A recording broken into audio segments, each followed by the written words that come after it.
Buonasera, benvenuti a questa edizione del telegiornale. Vediamo insieme i principali titoli. A Niscemi la terra continua a muoversi e la paura cresce. La frana nel paese in provincia di Caltanissetta si aggrava, la zona rossa si allarga e alcune case sono ormai perdute per sempre. L'intera collina sta crollando sulla piana di Gela e l'allarme del capo nazionale della protezione civile siciliano che dice: non diamo false speranze, oltre 1500 gli sfollati. Intanto proprio per gli sfollati è in arrivo un contributo fino a 900 euro al mese a famiglia per chi ha dovuto lasciare casa. Durante la visita in città il presidente della regione Schifani assicura un piano regionale mentre fuori dal municipio monta la rabbia dei cittadini.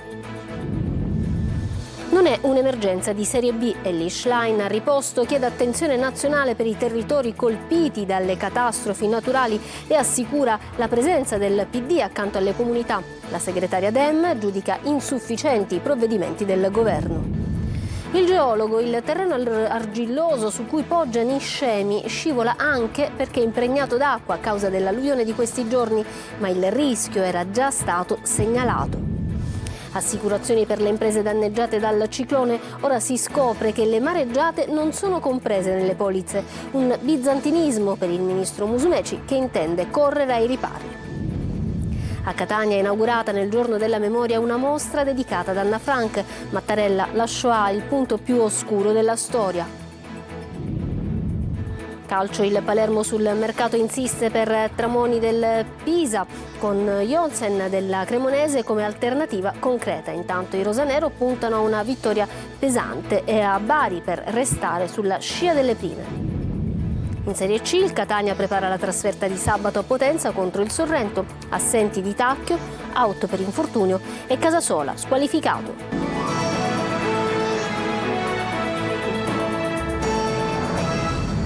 Dunque Niscemi scivola lentamente mentre la frana si allunga. Oggi nel paese in provincia di Caltanissetta il sopralluogo del capo della protezione civile: non diamo false speranze, molti non potranno più tornare nelle proprie case. Sono oltre 1500 gli sfollati. Sentiamo la nostra inviata Giusy Lazzara. La frana è assolutamente ancora attiva, io stesso l'ho documentata col mio telefono mentre facevo il sopralluogo, quindi è chiaro a tutti che la situazione è particolare, davvero veramente molto complicata. La frana che squarcia Niscemi è lunga 4 chilometri, tiene col fiato sospeso 1500 persone senza casa che hanno trascorso un'altra notte ospitati dai parenti. Abitavano in quella che ora è diventata la zona rossa, nel quartiere Crocisante. Camminando tra i vicoli c'è un silenzio spettrale. Le case, nella zona rossa che si è allargata, sono tutte chiuse.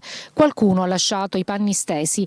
Troppa paura e fuga improvvisa la notte di sabato. C'è molta solidarietà e sicuramente anche i parenti, in particolar modo io ho una sorella, una zia che è ospitata da casa di mia mamma e il problema è che noi in questo momento siamo anche confusi, non sappiamo neanche come muoverci e che tipo di aiuto poter dare. Dopo tanti sacrifici, io e mio marito, ma comunque l'importante è che siamo vivi. Esatto. La cosa più importante è quella. Il resto si vede. Poi si vede. Non ho casa, non ho niente, io ho perso tutto, non ho niente, zero. Mi sono rimasti solo questi vestiti che ho addosso. La frana non si ferma, il sindaco da 3 giorni corre da una parte all'altra per sopralluoghi con la protezione civile e i vigili del fuoco. La vita nostra è cambiata, è un evento tragico che ha tranciato ricordi di tutti noi sul Belvedere, sul quartiere, sulle vie, il dramma di chi ha dovuto lasciare all'improvviso, a cui abbiamo chiesto di lasciare tutto in questa fase e uscire. La casa c'è chi spera ancora di poter tornare. La casa che è sul ciglio e che sembra integra è una casa che non potrà mai essere abitata, neanche potrà essere raggiunta dai vigili del fuoco per togliere quelli che sono i beni di queste case. È partita anche la solidarietà dentro il centro di accoglienza nel Palasport, dove sono state montate 50 brandine. Arrivano indumenti, lenzuola. Il banco alimentare ha scaricato il primo camion. Presenti i volontari della protezione civile e delle misericordie. E per gli sfollati in arrivo il contributo di autonoma sistemazione fino a 900 euro a famiglia. In mattinata la visita del Presidente della Regione Schifani, che assicura pronto un piano per chi ha dovuto lasciare la propria abitazione. Fuori dal municipio intanto la rabbia di alcuni cittadini. Tonino De Mana. Per gli sfollati di Niscemi sono in arrivo i contributi del fondo CAS dello Stato, 400 euro a famiglia più 100 euro per ogni componente fino ad un massimo di 900 euro al mese, a nucleo, per un anno. Si tratta del contributo di autonoma sistemazione destinato a chi ha dovuto lasciare la propria abitazione. A darne comunicazione è stato il Presidente dell'Assemblea siciliana, Gaetano Galvagno, che ha già informato i capigruppo. In mattinata intanto la visita del Presidente della Regione Schifani, che ha voluto rassicurare la comunità di Niscemi. Ci stiamo facendo carico di realizzare un programma di ricollocazione a spese naturalmente pubbliche di nuovi alloggi, alcuni nuovi in via di fatto sostanzialmente, altri trasferimenti in alloggi già esistenti, ma comunque c'è un piano che prevede di dare garanzia a tutti coloro i quali non potranno rientrare nelle loro abitazioni di poter avere una nuova abitazione. Fuori dal municipio la rabbia di alcuni sfollati. Presidente, i fondi della frana del 1997, che fine hanno fatto? La frana avanza, ma per fortuna non si registrano gravi conseguenze per le persone. Se vogliamo vedere qualcosa di positivo, nessuna persona è rimasta coinvolta e questo non è poco. Si lavora per l'immediato, con attenzione particolare alle vie d'accesso per Niscemi. Un problema importantissimo che va risolto è quello della viabilità. Io credo che otterremo anche il supporto del Genio Militare, che potrà in poco tempo realizzare qualcosa. Situazione in continua evoluzione. Niscemi e i suoi abitanti trattengono il fiato. E oggi in Sicilia è arrivata anche Elly Schlein per visitare Niscemi, colpita dalla frana, e Riposto, colpita dal ciclone. Luca Ciliberti. La segretaria del PD, Elly Schlein, ha trascorso la sua giornata in Sicilia per toccare con mano le emergenze del territorio. In mattinata la visita a Niscemi, dove la frana ha costretto oltre 1500 abitanti ad abbandonare la propria casa. Tra la popolazione c'è rabbia e incertezza. Avete visto che la frana è ancora attiva e quindi c'è bisogno di tutte le competenze migliori per capire come mettere in sicurezza questa situazione. Abbiamo proposto noi stessi che venisse immediatamente dirottato 1 miliardo che era stato messo sul progetto del ponte, ma che non potrà ovviamente essere utilizzato nel 2026 per il blocco della Corte dei Conti, e di metterlo immediatamente a disposizione per dare risposte ai territori che sono stati colpiti. Nel pomeriggio poi la visita a Riposto, uno dei tanti comuni della fascia ionica colpiti dal ciclone Harry, che oggi fanno la conta dei danni. Un modo che serve anche per tenere accesi i riflettori nazionali sull'emergenza maltempo. Ci sono attività che sono completamente devastate, lavoratori che in questo momento sono fermi, famiglie in grande difficoltà. Bisogna dare una risposta pronta, immediata, proprio perché già quando arriva la buona stagione vogliamo immaginare che siano messi in condizioni di essere di nuovo in piedi, di ripartire. Qua dicono che non si sono mai accesi i riflettori su queste comunità. E allora siamo qui anche per accenderli, per portare tutta l'attenzione dovuta, perché questa non è un'emergenza di serie B. E sembra proprio non ci sia pace per la Sicilia. Nel pomeriggio sulle Madonie è crollato un costone roccioso, ma per fortuna non ci sono danni. Il distacco è avvenuto in contrada Pigno, vicino all'area che sovrasta l'acquedotto del comune di Collesano nel Palermitano. L'area interessata, spiegano dal comune, si trova distante dal centro abitato ed è priva di abitazioni o di presenza di persone. Il sindaco e i tecnici comunali, in contatto con la protezione civile, continueranno a monitorare l'area. Rimaniamo in tema con il parere del geologo, il professore dell'Università Carmelo Monaco su Niscemi che poggia su una collina di argilla che continua a scivolare. Emanuela Corsi. Professore, che cosa sta succedendo a Niscemi? Allora, come potete vedere da questa immagine, è in atto una frana di tipo rotazionale. Il pendio fatto da argille, costituito da argille molto deboli, soprattutto se imbibite d'acqua, scivola a valle e si porta dietro la parte più alta su cui è costruito il paese, che è fatta da arenarie, sabbie cementate, su cui sono costruiti ovviamente i quartieri che in questo momento sono stati danneggiati. Quindi è giusto dire che è in atto uno scivolamento del terreno? Sì, uno scivolamento, noi lo chiamiamo scivolamento rotazionale. Eppure non sembra una novità, perché questa è una cartina e un piano del 2006, che cosa indica? Già veniva evidenziata questa grande frana che è anche etichettata con una sua targa. Il rosso è il massimo rischio, l'arancione è il rischio un po' minore. E come vedete le zone a rischio le aree a rischio sono le strade e gli edifici costruiti sul ciglio della scarpata. Qui vediamo un'altra frana che è avvenuta nel 1997, sono passati 30 anni, che cosa è cambiato rispetto ad allora? La cosa che è successa adesso è indicata con la linea rossa, che la frana si sta non solo sta indietreggiando, quindi si porta giù edifici ancora più a monte, ma si sta estendendo verso nord. È probabile che col tempo, magari nei decenni, nei secoli, questo coronamento indietreggerà sempre di più. E il Consiglio dei Ministri stanzia 33 milioni di euro per l'emergenza ciclone. Scoppia però la polemica, le stime dei danni solo per la Sicilia superano il miliardo. Ciriberti. Al termine del Consiglio dei Ministri, tra i sindaci dei territori colpiti dal ciclone Harry è calato il gelo. Il governo ha stanziato 100 milioni di euro complessivi per Calabria, Sicilia e Sardegna, le 3 regioni devastate dal maltempo. Lo Stato è vicino ai cittadini e ai territori, ha scritto sui social la premier Giorgia Meloni. Per opposizione e sindacati però la cifra complessiva, divisa per le 3 regioni con 33 milioni di euro ciascuno, non è sufficiente.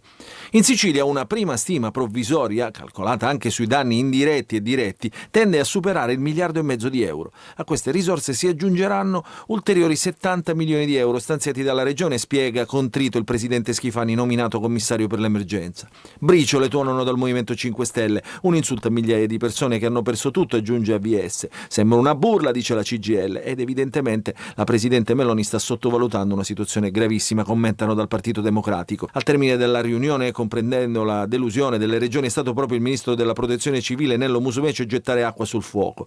Quando il dato sarà definitivo, ha detto, arriverà anche un decreto legge per le altre risorse e man mano che arriveranno le documentazioni sulle spese da sostenere erogheremo le somme. Proprio sui fondi si concentrerà l'aula dell'ARS, bisognerà votare l'utilizzo di 20 milioni di euro prelevati dai fondi globali. Insomma, la promessa di tempi stretti e meno burocrazia sembra già sciogliersi ai primi raggi di sole. Intanto anche la gente, la popolazione, chi non è stato colpito può donare. Il presidente dell'Assemblea regionale siciliana, Galvagno, ha attivato un conto corrente intestato alla regione dedicato proprio all'emergenza ciclone Harry. In sovrimpressione lo vedete, c'è il numero IBAN per contribuire con una donazione. L'IBAN è quello che leggete, intestato alla regione siciliana come causale emergenza ciclone. Ovviamente trovate questo IBAN, il conto corrente per una vostra donazione anche sul nostro sito Sicilia Web, quindi potete andare a leggere direttamente l'IBAN. Ma rimaniamo ancora in tema, perché le assicurazioni per le imprese danneggiate dal ciclone ora si scopre che non coprono le mareggiate, perché le mareggiate non sono comprese nelle polizze. Un bizantinismo, lo ha definito il ministro Musumeci, che intende correre ai ripari. Lorena Dolci. Intanto bisogna capire quante sono le attività danneggiate, quali quelle coperte da assicurazione. Ricordo che da qualche mese in Italia l'assicurazione contro le catastrofi è obbligatoria. La legge di cui parlava il ministro della Protezione Civile Musumeci sul lungomare di Catania è entrata in vigore dopo vari rinvii il 1 gennaio 2026. Ma nel mezzo dei sopralluoghi sulle strade sbriciolate dalle onde, nelle case sventrate e negli stabilimenti a pezzi, si scopre che la polizza catastrofi naturali per le piccole e medie imprese lascia scoperti proprio i danni subiti di recente da Sicilia, Sardegna e Calabria. L'allarme di Assoutenti, secondo cui le mareggiate non rientrano nella categoria dei rischi, viene confermato dalle assicurazioni. Tutto ciò che riguarda acqua salata non rientra nella copertura. Si è escluso il tema delle mareggiate, che invece è quello che purtroppo ha colpito la nostra terra. Una norma che è stata introdotta con la manovra 2024, pensando soprattutto alle alluvioni che hanno devastato il centro Italia. polizza prevede la copertura per terremoti, sismi, alluvioni, inondazioni, esondazioni e frane. L'assenza di polizza non comporta multe per le imprese, ma chi non ha rispettato l'obbligo potrebbe essere escluso da contributi, sovvenzioni e agevolazioni. Il ministro Musumeci è tornato sul tema, bollando come un bizantinismo la differenza tra ciclone e mareggiata e annunciando l'apertura di un tavolo di confronto con il settore assicurativo. Abbiamo visto le immagini del lungomare ferito di Catania e dopo il maltempo dei giorni scorsi che ha ridotto, come avete visto da quelle immagini, il lungomare in quel modo, riapre proprio stasera il lungomare di Catania, per ora solo ad una carreggiata, lo ha detto il sindaco trentino, che ha anche annunciato una novità per la festa di Sant'Agata. Sentiamolo. Dinanzi a una catastrofe esistono due modi di reagire: cercare colpevoli e costituirsi l'alibi per rimanere immobili, o far tesoro di quel che ricevi, capendo quali sono le priorità e concentrandosi su come risolverle. Dobbiamo comprendere come supportare chi ha subito danni, siano essi privati o imprenditori che generano economia per la città. Nel frattempo il mondo non si ferma, la vita di ogni giorno continua e a Catania ci apprestiamo a abbracciare la nostra Sant'Agata. Quello che vedete è il Salone Bellini, da sempre ospite al ricevimento del 3 febbraio, per assistere all'inizio della festa. Io ho sempre avuto rispetto per le tradizioni, ma ne ho ancora di più per i cittadini. Se nessuno si è fatto male la scorsa settimana è perché tutta la città ha saputo mostrarsi unita come mai. Per questo ho ritenuto che Catania debba stare insieme in piazza e non ospiteremo nessuno al municipio. Insieme, come si addice a una comunità, per risollevarci. Così come i devoti, tutti insieme, tirano il cordone per portare la nostra santa, anche noi, tutti insieme, per Catania. Sicuramente è giusto così. Noi adesso cambiamo argomento, andiamo alla cronaca, perché quella non manca mai, soprattutto in Sicilia. Ci sono stati 15 arresti a Messina per spaccio di droga stroncata dai carabinieri, un'organizzazione del villaggio CEP che spacciava in città e provincia. Francesco Triolo. 15 arresti, 12 in carcere e 3 ai domiciliari sono stati eseguiti dalla squadra mobile di Messina su disposizione della direzione distrettuale antimafia, decapitata un'organizzazione con base nella zona sud della città, il villaggio CEP, strutturata e dedita al traffico di sostanze stupefacenti, cocaina, hashish e marijuana destinati al mercato di Messina e dell'intera provincia. Le accuse contestate sono associazione per delinquere finalizzato al traffico di sostanze stupefacenti e numerosi episodi di acquisto e cessione di ingenti quantitativi. Le indagini avviate nell'aprile del 2022 dopo l'arresto in flagranza di uno dei fornitori del gruppo durante una consegna di cocaina sono state condotte attraverso appostamenti, pedinamenti e videosorveglianza. L'organizzazione aveva una ripartizione di ruoli e compiti oltre che armi, così da esercitare un effettivo controllo del territorio. Il capo gestiva i rapporti con i fornitori calabresi e catanesi. Con l'aiuto del figlio c'era poi una rete di distribuzione capillare sia all'ingrosso che al dettaglio. Nelle comunicazioni tra loro i membri utilizzavano cautela e prudenza, spesso le conversazioni sono state riprese con gli indagati coprirsi la bocca o parlare a bassa voce all'orecchio. Sequestrati circa 12 kg di droga, 8 pistole, 2 fucili e 45.000 euro in contanti. Panetti di droga mascherati da saponette. Nel quartiere di Nesima a Catania la polizia ha sequestrato a padre e figlio ancora minorenne, 140 kg di stupefacenti tra hashish, marijuana e cocaina. I due sono stati arrestati. Roberta Lunghi. Sembravano comuni scatoloni da trasloco, ma al loro interno nascondevano chili di droga. È la scoperta fatta dalla polizia nel rione Nesima di Catania che ha portato all'arresto di padre e figlio di 40 e 17 anni. I due sono stati notati dagli agenti della squadra mobile mentre scaricavano pesanti scatole da un furgone a noleggio e le trasferivano all'interno di un garage. Il controllo ha fatto scattare la perquisizione dentro il deposito, hashish e marijuana in grandi quantità confezionati anche in panetti che imitavano per forma e odore comuni saponette. La successiva perquisizione nell'abitazione del padre ha permesso di sequestrare altra droga, cocaina compresa. In totale circa 137 kg di sostanze stupefacenti. Padre e figlio sono stati arrestati con l'accusa di detenzione ai fini di spaccio e condotti nel carcere di Piazza Lanza a Catania. Nel giorno della memoria delle vittime dell'Olocausto a Catania è stata inaugurata alle Ciminiere una mostra documentaria su Anna Frank. Racconta il più grande genocidio mai avvenuto. Simona Mazzone. Gli scatti con la famiglia, il matrimonio dei genitori, momenti di vita a volte intimi, altre condivisi con un popolo che di lì a breve verrà dimezzato in quello che è considerato il più grande genocidio mai avvenuto. La storia di Anna Frank è passato ma anche presente, perché il giorno della memoria oggi assume un significato ancora più profondo, diventando monito attivo contro l'odio razziale e un appello alla responsabilità universale. Occorre prevenire la piaga dell'antisemitismo, ha detto il premier Meloni, un percorso di memoria e richiamo secondo il sindaco di Catania. Quello che noi dobbiamo fare è non celebrare la memoria, ma rispettare il nostro passato per provare a correggere i nostri errori.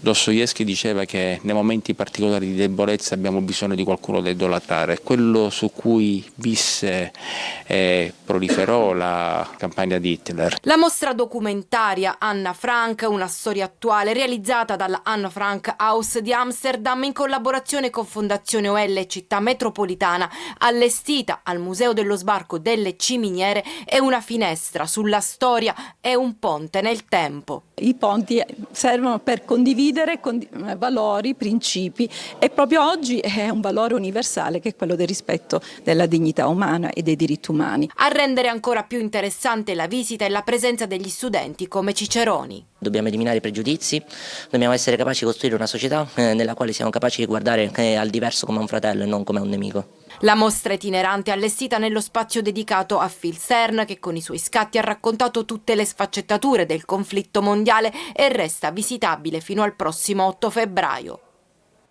Ci fermiamo per una pausa, a tra poco.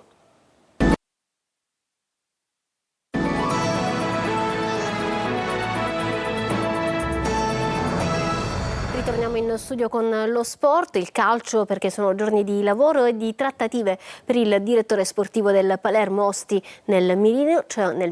C'è ancora Tramoni del Pisa, stretta finale per convincere il club nero-azzurro a cedere il francese che ha già detto di sì al Palermo. Marco Gulla. Il Palermo fa all-in per Matteo Tramoni. Il trequartista del Pisa continua a essere il principale obiettivo di mercato del club rosanero. Una trattativa lunga e estenuante che non ha ancora trovato la stretta di mano tra le due società. Il Pisa non vorrebbe cedere Tramoni, ma il calciatore francese sarebbe più che convinto ad accettare la destinazione rosanero, anche perché ha parlato a lungo con Inzaghi. Il Palermo, forte della propria solidità e della chiarezza del progetto, ha offerto oltre 5 milioni di euro e adesso attende la risposta del Pisa. Alla fine la trattativa dovrebbe andare in porto.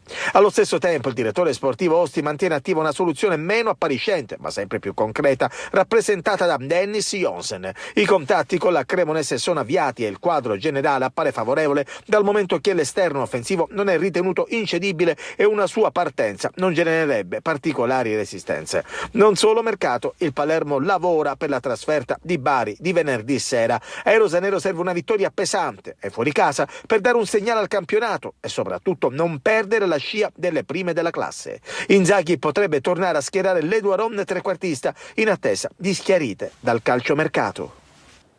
Il Catania al lavoro stamattina in vista della gara di sabato pomeriggio a Potenza contro il Sorrento. Assenti sicuri Di Tacchio, infortunato, e Casasola squalificato. Francesco Triolo.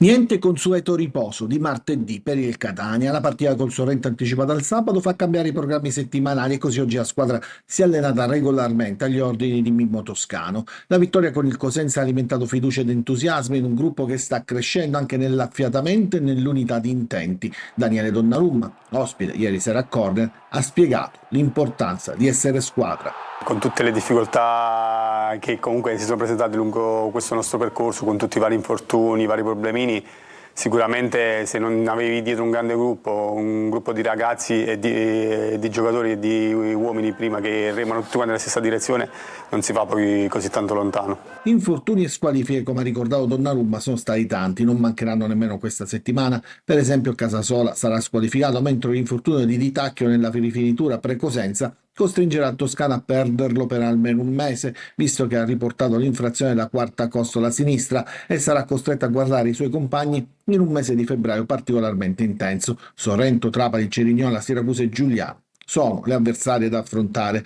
Al suo posto Toscano potrà scegliere tra Corbari, schierato contro il Cosenza, o Di Noia, nuovo acquisto e più portato al palleggio rispetto agli altri centrocampisti in organico. Da gestire anche Lunetta, partita in panchina nelle ultime 2 giornate a causa di un problema a una spalla. Pieraccini, fratturato sul metacarpo della mano sinistra, sarà invece a disposizione con l'ausilio di un tutore. Al posto di Casasola invece il sostituto naturale dovrebbe essere Raimo, ma bisognerà capire come Toscano vorrà affrontare la partita contro il Sorrento. Ci fermiamo ancora per una pausa, tra poco le ultime notizie.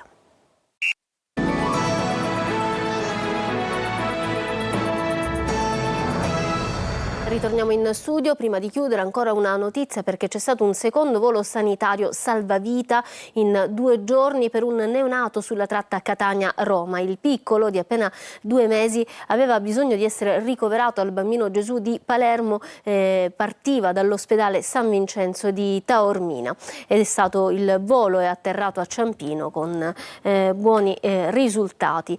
All'arrivo del velivolo il bambino è stato subito imbarcato insieme ad un'equipe medica decollando subito dopo alla volta appunto di Roma. Bene, questa era l'ultima notizia, noi ci fermiamo qui, vi ringraziamo per essere stati con noi, per aver seguito il telegiornale. Da parte mia, dei tecnici della regia, un buon proseguimento di serata, arrivederci.